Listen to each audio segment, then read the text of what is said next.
जय हिंद। जो आप लोग क्लास 10th में और यहाँ पर देखिए 24 फरवरी 2000 यहाँ पर 25 को हिंदी का पेपर देने वाले हैं, तो ये वीडियो आप सभी के लिए बहुत ज़्यादा इंपॉर्टेंट है। इस वीडियो में जितने भी इंपॉर्टेंट यहाँ पर एमसीक्यू हैं वो बताने वाले हैं, और इस वीडियो को जो आप लोग पूरा देख लेते हैं तो यहाँ पर आपके 20 नंबर बिल्कुल पक्के हो जाएंगे। तो चलिए शुरू करते हैं, ध्यान से वीडियो को देखना। वीडियो के आखिर में बताऊंगा इसका PDF नोट कहाँ मिलेगा। तो चलिए शुरू करते हैं। एक एक क्वेश्चन आप लोग जरूर ही तैयार कर लो एग्जाम से पहले। हमारा पहला क्वेश्चन है यहाँ पर वेरी वेरी मोस्ट इंपॉर्टेंट, कि प्रायश्चित किसकी रचना है, जिसमें देखिए आपको यहाँ पर हिंदी गद्य साहित्य और हिंदी पद्य साहित्य और यहाँ पर देखिए जो यहाँ पर रस छंद अलंकार उपसर्ग प्रत्यय समास सारी चीज़ें इसी वीडियो में बताऊंगा, तो ध्यान से वीडियो को देखना। प्रायश्चित किसकी रचना है, पद्मलाल पुन्नालाल बख्शी की, यहाँ पर रामधारी सिंह दिनकर, जयशंकर प्रसाद की, भगवती चरण वर्मा। तो इसका राइट आंसर हो जाएगा यहाँ पर डी वाला, भगवती चरण वर्मा जी हो जाएंगे। ठीक है, उसके बाद में यहाँ पर देखिए अगला क्वेश्चन कौन सा हमारा है, वेरी वेरी मोस्ट इंपॉर्टेंट की है, चिंतामणि निबंध संग्रह किसका, आचार्य रामचंद्र शुक्ल की, महावीर प्रसाद द्विवेदी, यशपाल की, जैनेन्द्र। तो कमेंट करना कि 60 में से आपको कितने राइट आंसर पता है। तो इसका राइट आंसर हमारा पहला हो जाएगा, आचार्य रामचंद्र शुक्ल जी का क्या है, चिंतामणि निबंध संग्रह है। उसके बाद में यहाँ पर देखते हैं अगला क्वेश्चन कौन सा है, और वीडियो की क्वालिटी अच्छी नहीं दिख रही हो तो 360 जरूर ही लगा लेना अच्छी तरीके से, जिससे आपको दिखाई देगा। अगला यहाँ पर गबन उपन्यास है किसका, प्रसाद का, पंत का, निराला की, यहाँ पर प्रेमचंद का। तो इसका राइट आंसर हमारा हो जाएगा, किसका होगा यहाँ पर, डी वाला राइट आंसर प्रेमचंद जी का हो जाएगा। अब देखिए यहाँ पर 1 शॉट वीडियो है और अच्छी तरीके से केवल मैं आप लोगों को आंसर ही आंसर बताते चलूँगा। ठीक है, अब इस वीडियो में अगली है यहाँ पर क्वेश्चन हमारा है वेरी वेरी मोस्ट इंपॉर्टेंट, मेरी तिब्बत यात्रा कृत किसकी, जयशंकर प्रसाद की, रामधारी सिंह दिनकर की, यहाँ पर देखिए राहुल सांकृत्यायन की अज्ञेय। तो राइट आंसर हमारा सी वाला हो जाएगा, राहुल सांकृत्यायन जी की ये मेरी तिब्बत यात्रा कृत है। उसके बाद में यहाँ पर अगला है यहाँ पर कि गुनाहों के देवता के उपन्यास के लेखक कौन है यहाँ पर। तो यहाँ पर देखिए हमारा जो गुनाहों के देवता उपन्यास के लेखक कौन है यहाँ पर, तो ये धर्मवीर भारती जी हो जाएंगे, बी वाला हमारा राइट आंसर हो जाएगा। उसके बाद में अगला है यहाँ पर कि कलम का सिपाही कृत के लेखक कौन है। तो ये आप लोग कमेंट करना, बहुत ज़्यादा इंपॉर्टेंट क्वेश्चन है। तो इसका राइट आंसर भी बी वाला हो जाएगा, कौन है, अमृत राय जी हैं, और यह एक जीवनी विधा पर आधारित है, ये भी आपको पता होना जरूरी है। उसके बाद में अगला है यहाँ पर देखिए भारत दुर्दशा के रचनाकार कौन है। तो यहाँ पर देखिए 7वें का राइट आंसर हमारा ए वाला हो जाएगा, यहाँ पर भारतेंद्र हरिश्चंद्र जी हैं। ठीक है, उसके बाद में अगला यहाँ पर देखिए कि बर्फ़ की गुड़िया के रचनाकार कौन है। तो यहाँ पर देखिए जो बर्फ़ की गुड़िया के रचनाकार कौन से हो जाएंगे, तो जयप्रकाश भारती जी हो जाएंगे। तो राइट आंसर हमारा बी वाला हो जाएगा। उसके बाद में यहाँ पर देखते हैं अगला क्वेश्चन कौन सा है, नीड़ का निर्माण यहाँ पर किसकी रचना है, जो नीड़ का निर्माण है ये किसकी रचना है। तो ये देखिए हमारा जो राइट आंसर कौन सा हो जाएगा, ए वाला हो जाएगा, हरिवंश राय बच्चन जी की क्या है, ये रचना है। तो राइट आंसर हमारा ए वाला हो जाएगा।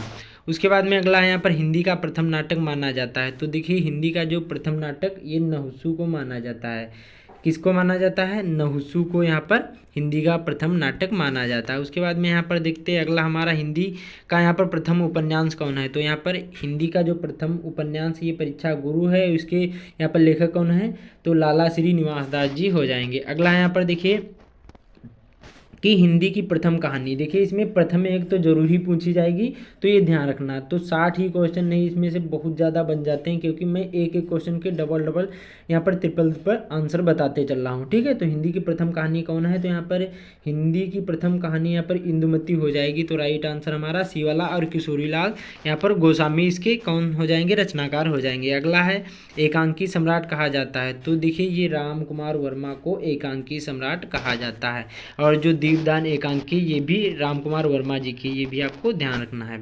अगला है कंकाल के लेखक कौन है। तो 14वें का हमारा राइट आंसर कौन सा हो जाएगा, यहाँ पर कंकाल के लेखक यहाँ पर मुंशी प्रेमचंद जी हो जाएंगे। राइट आंसर ए वाला हो जाएगा। उसके बाद में अगला है पंचांग दर्शन के रचनाकार कौन है, बहुत ज़्यादा इंपॉर्टेंट है और ये 2024 में क्वेश्चन आया था। पंचांग दर्शन के रचनाकार कौन है, राइट आंसर यहाँ पर हो जाएगा मथुरानाथ शुक्ल जी हो जाएंगे। ठीक है, उसके बाद में यहाँ पर अगला क्वेश्चन है ध्रुव सामनी नाटक के रचनाकार कौन है।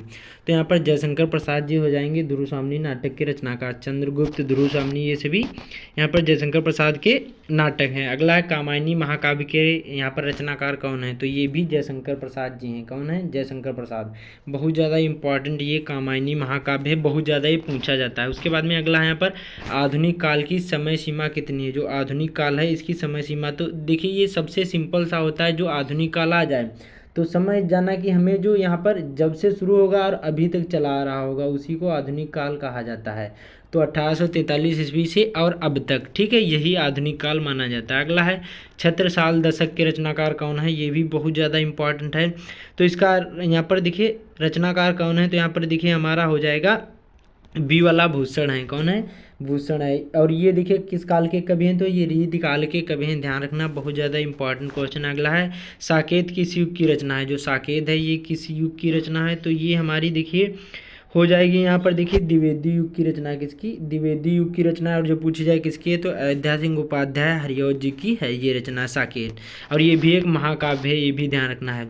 उसके बाद में यहाँ पर देखते हैं अगला क्वेश्चन कौन सा है, रीतिकालीन कवि हैं। तो इसमें से बताना है रीतिकालीन कवि कौन से हैं। कमेंट जरूर करना, आपको जितने भी क्वेश्चन के आंसर पता हो कमेंट जरूर करते जाना, जिससे आपका रिवीजन हो जाएगा। तो इसमें हमारे जो पद्माकर हैं ये रीतिकालीन कवि हैं, बाकी सभी यहाँ पर देखिए जो कृष्णदास जैसी ये शायद यहाँ पर देखिए भक्तिकालीन कवि हैं। बिहारी की रचना है, तो बिहारी की रचना एकमात्र है, उसका नाम है बिहारी सतसई। क्या है, बिहारी सतसई। इसमें 723 दोहे हैं, ठीक है, ये भी ध्यान रखना है। रामचंद्रिका की रचयिता, यहाँ पर रामचंद्रिका के रचयिता कौन से हो जाएंगे, तो यहाँ पर रामचंद्रिका के रचयिता यहाँ पर केशव दास जी हैं। बी वाला हमारा राइट आंसर हो जाएगा। कौन सा होगा, बी वाला राइट आंसर हो जाएगा। अगला क्वेश्चन है यहाँ पर 24 वाला कि द्वापर के रचयिता कौन से हो जाएंगे, तो इसमें राइट आंसर हमारा बी वाला हो जाएगा, मैथिली शरण गुप्त जी, ये द्वापर के रचयिता हैं, ध्यान रखना, बहुत ज़्यादा इंपॉर्टेंट है। तो इसमें देखिए यहाँ पर सी लिखा है, ये सी नहीं बी हो जाएगा, ठीक है, ये ध्यान रखना, आप लोग कंफ्यूज ना होना जब पीडीएफ मिलेगी। उसके बाद में अगला है आधुनिक युग की मीरा कहा जाता है, तो आपको भी पता होगा। यहाँ पर देखिए जो आधुनिक युग की मीरा यहाँ पर किसको कहा जाता है, तो यहाँ पर महादेवी वर्मा जी को आधुनिक युग की मीरा कहा जाता है, बहुत ज़्यादा इंपॉर्टेंट है। अगला है खुमान रासो के रचनाकार कौन है, तो यहाँ पर देखिए जो खुमान रासो के रचनाकार कौन से हो जाएंगे यहाँ पर, तो यहाँ पर ये दलपत विजय जी हो जाएंगे। और ये आदिकाल की रचना है, कौन सी है, ये आदिकाल की, इसके रचनाकार कौन है, दलपत विजय हैं, और ये आदिकाल की रचना। अगला है ललित ललाम रचना है, तो ये ललित ललाम किसकी रचना है, तो यहाँ पर मितराम की है, कि पद्माकर की देव की, कि यहाँ पर भूषण की। तो इसका राइट आंसर हमारा हो जाएगा, बहुत ज़्यादा इंपॉर्टेंट ए वाला हो जाएगा, ये मतिराम जी की रचना है, बहुत ज़्यादा इंपॉर्टेंट क्वेश्चन है। उसके बाद में यहाँ पर अगला क्वेश्चन है लोकायतन किसकी रचना है, जो यहाँ पर लोकायतन है ये किसकी रचना है, तो ये सुमित्रानंदन पंत जी की रचना है। डी वाला हमारा राइट आंसर हो जाएगा 28वें का। उसके बाद में अगला है तार सप्तक के संपादक कौन है, यहाँ पर जो तार सप्तक के संपादक कौन है, तो यहाँ पर अज्ञेय जी हो जाएंगे। अज्ञेय का पूरा नाम क्या है, सच्चिदानंद हीरानंद वात्सेन, अज्ञेय इनका पूरा नाम है। उसके बाद में अगला है कठिन काव्य का प्रेत कहे जाते हैं, किसको कहा जाता है कठिन काव्य का प्रेत, तो यहाँ पर देखिए केशव को क्या कहा जाता है, कठिन काव्य का प्रेत कहा जाता है। तो राइट आंसर हमारा सी वाला हो जाएगा। अगला है अब देखिए यहाँ से शुरू होंगे आपके रस छंद अलंकार उपसर्ग प्रत्यय समास अभिकारी विकारी, ये सारी चीज़ें इसी वीडियो में आप लोगों को पता चल जाएंगी। तो ध्यान से वीडियो को देखना और इस वीडियो को जितना हो सके अपने दोस्तों के साथ शेयर भी कर देना। तो चलिए शुरू करते हैं। यहाँ पर देखिए हास्य रस का स्थायी भाव क्या हो जाएगा, तो हास होगा, बहुत सिंपल सा जो पूछा जाए करुण रस का स्थायी भाव, तो यहाँ पर शोक हो जाएगा, ठीक है। उसके बाद में अगला है मणि खोए भुजंग सी जन्नी फंसा पटक रही थी शीश और अंधी आज बनाकर मुझको किया ना है तुमने जगदीश। यहाँ पर प्रस्तुत पंक्तियों में कौन सा रस है, तो इसमें देखिए हमारा बहुत सिंपल सा शोक प्रकट हो रहा है। जब शोक प्रकट हो तो यहाँ पर हमारा करुण रस होगा। राइट आंसर हमारा क्या हो जाएगा, बी वाला हो जाएगा। उसके बाद में अगला है नाना वाहन नाना वैसा भीसे, यहाँ पर शिव समाज निज देखा। उसके बाद में को मुखहीन विपुल मुख खाओ बिनुपद कर को बहुबाहु में कौन सा रस है, तो इसमें हमारा हो जाएगा यहाँ पर हास्य रस। कौन सा होगा, हास्य रस। राइट आंसर हमारा बी वाला हो जाएगा। उसके बाद में अगला है रोला के कितने चरण होते हैं, तो आपको भी पता होगा रोला के 4 चरण होते हैं, ठीक है। उसके बाद में यहाँ पर देखिए रोला के प्रत्येक चरण में, और ये भी ध्यान रखना रोला जो छंद होता है इसके प्रत्येक चरण में 24 मात्राएं होती हैं, ध्यान रखना। अगला है निम्न में से कौन सा उपमा अलंकार का अंग है, तो देखिए जो उपमा अलंकार के अंग उपमेय उपमान साधारण धर्म ये तीनों होते हैं। तो राइट आंसर यहाँ पर डी वाला हो जाएगा, उक्त सभी हो जाएंगे। अगला है यहाँ पर देखिए क्वेश्चन बहुत ज़्यादा इंपॉर्टेंट है और ये बहुत ज़्यादा पूछा जाता है, जहाँ पर उपमेय में उपमान का निषेध रहित आरोप, यहाँ पर अभेद, यहाँ पर निषेध रहित अभेद आरोप किया जाता है, वहाँ पर कौन सा अलंकार होगा, रूपक की उपमा की उत्प्रेक्षा की, यहाँ पर श्लेष अलंकार। तो ये भी बहुत ज़्यादा इंपॉर्टेंट है। तो इसका हमारा राइट आंसर कौन सा हो जाएगा, वेरी वेरी मोस्ट इंपॉर्टेंट है। तो इसका राइट आंसर यहाँ पर रूपक अलंकार हो जाएगा। कौन सा होगा, रूपक अलंकार। तो राइट आंसर हमारा ए वाला। उदाहरण के तौर पर जैसे यहाँ पर चरण कमल बंधव हर्राई, ये भी रूपक अलंकार में आता है, क्योंकि इसमें देखिए उपमेय में उपमान का निषेध रहित अभेद आरोप किया जा रहा है। ठीक है, उसके बाद में अगला है पीपर पात सरिस मन डोला में अलंकार है, कौन सा अलंकार होगा? जो पीपर पात सरिस मन डोला, इसमें कौन सा अलंकार होगा? तो इसमें हमारा उपमा अलंकार हो जाएगा, बहुत सिंपल सा है। इसमें क्या है, जो हमारे मन होता है इसके यहाँ पर तुलना किससे की गई है? यहाँ पर किससे की गई है? पीपल के पत्ते से की गई है, तो यहाँ पर समानता बताई गई है। अगला यहाँ पर देखिए सोह तोड़े पीत पट श्याम सलोने गात और मनो नीलमन शैल पर आतप परे प्रभात में कौन सा अलंकार है? तो इसमें देखिए क्या है, मनो शब्द दे दिया गया है, जिसमें मन मानो जन जानो या कोई भी वाचक शब्द हो वहाँ पर हमारा उत्प्रेक्षा अलंकार सदैव होगा, ध्यान रखना है यहाँ पर। तो डी वाला इसका राइट आंसर हो जाएगा। तो देखिए यहाँ पर इसका मैंने यहाँ पर ये परिभाषा भी लिख दी, जहाँ पर उपमेय में उपमान की संभावना हो वहाँ पर मन मानो जन जानो या जनो मनो जानो मानो आदि वाचक शब्द हो वहाँ पर उत्प्रेक्षा अलंकार होता है। ठीक है, उसके बाद में छंद के प्रकार होते हैं। तो देखिए जो छंद वाणिक छंद भी होता है, मात्रिक छंद, मुक्त छंद, तो ये सभी हो जाएंगे, डी वाला इसका राइट आंसर हो जाएगा। उसके बाद में अगला सोठा छंद के दूसरे और चौथे चरण में कितनी कितनी मात्राएं होती हैं? जो सोठा छंद होता है इसके दूसरे और चौथे चरण में कितनी कितनी मात्राएं होती हैं? तो ये भी बहुत ज़्यादा इंपॉर्टेंट है। तो इसमें देखिए हमारे 13 मात्राएं होती हैं दूसरे और चौथे चरण में, इस प्रकार से होता है। तो इसमें दूसरे और चौथे चरण में इसमें और इसमें कितनी 13 मात्राएं होंगी, तो बी वाला हमारा राइट आंसर हो जाएगा। और जो दोहा होता है ये सोठा, यहाँ पर जो सोठा होता है ये दोहे का उल्टा होता है, ये भी आपको ध्यान रखना है। अगला है अपमान शब्द में कौन सा उपसर्ग लगा है? तो देखिए उपसर्ग का मतलब होता है किसी शब्द के पहले जोड़ना, उसी को उपसर्ग बोलते हैं। तो अप जो है यही हमारा उपसर्ग है। ठीक है, उसके बाद में अगला है यहाँ पर पर्यावरण शब्द में कौन सा उपसर्ग लगा है? तो इसमें देखिए परिधन आवरण होता है, जब इसका संधि यहाँ पर संधि विग्रह करोगे यहाँ पर तो परिधन आवरण हो जाएगा। तो इसमें हमारा कौन सा होगा? परि जो होगा यही क्या होगा? यही हमारा उपसर्ग। उपसर्ग का मतलब होता है मैंने पहले ही बताया किसी शब्द के पहले जोड़ना। उसके बाद में अगला यहाँ पर देखिए 7 नदियों का समूह समास कौन सा होगा? तो इसमें सप्त सिंधु हो जाएगा, इसमें क्या होगा? सप्त सिंधु हो जाएगा। इसमें कौन सा हमारा, जिसमें संख्यावाचक हो वहाँ पर हमारा द्विगु समास होगा। तो राइट आंसर इसमें हमारा ए वाला हो जाएगा सप्त सिंधु, और यहाँ पर द्विगु समास हो जाएगा। अगला तिरंगा में कौन सा समास है? तो इसमें भी हमारा द्विगु समास हो जाएगा। क्या होगा? द्विगु समास, क्योंकि इसमें देखिए संख्यावाचक 3 रंगों का समूह होता है तिरंगा में।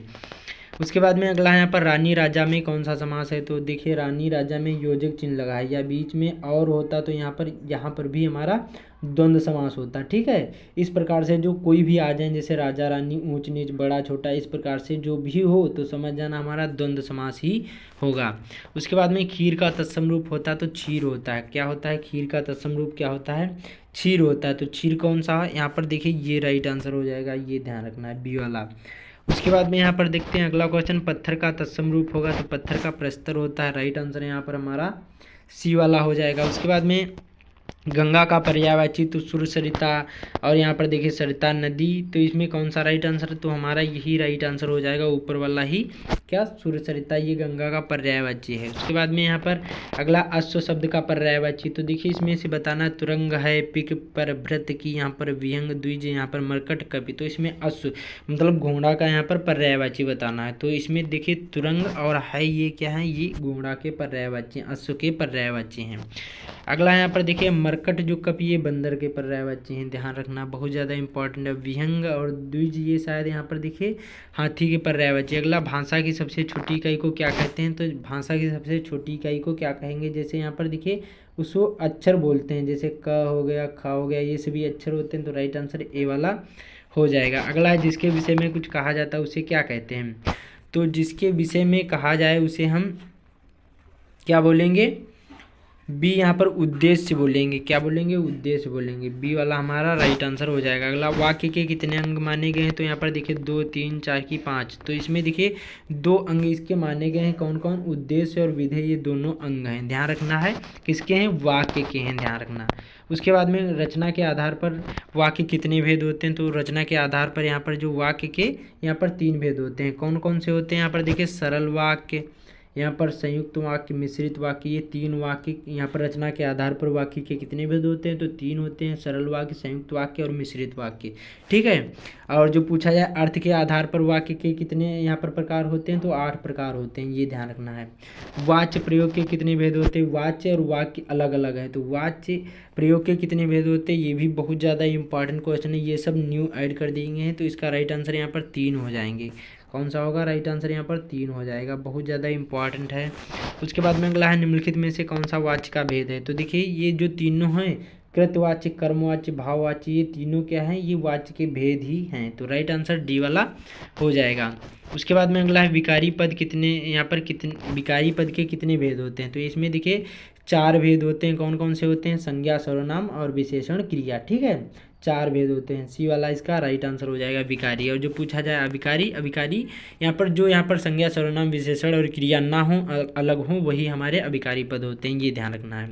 संज्ञा के मुख्यतः कितने भेद होते हैं, आपको भी पता होगा, 5 होते हैं। जो कॉमन नाउन, कलेक्टिव नाउन, यहाँ पर ये सभी प्रॉपर नाउन, ये सभी होते हैं, जिसको हिंदी में बोलते हैं व्यक्तिवाचक संज्ञा, जातिवाचक, भाववाचक, समूहवाचक और यहाँ पर द्रव्यवाचक संज्ञा। ये सभी 5 भेद होते हैं। ये सभी आपको अब एमसीक्यू में मिलेंगे, ध्यान रखना है। प्रश्नवाचक सर्वनाम है, तो इसमें देखिए क्या, कौन, दोनों यहाँ पर प्रश्नवाचक सर्वनाम है, तो ए बी दोनों हो जाएंगे।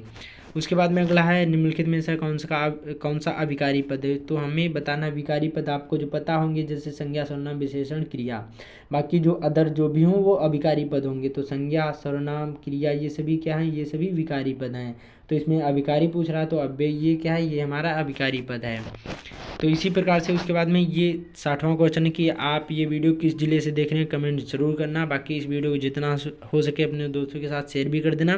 बाकी चैनल पर पहली बार आए, चैनल को सब्सक्राइब भी कर लेना। बाकी इसका PDF नोट चाहिए तो लिंक डिस्क्रिप्शन में मिल जाएगा टेलीग्राम का, वहाँ से ज्वाइन करिए और इसका PDF नोट प्राप्त कर लीजिए। तो मिलते हैं अगले वीडियो में।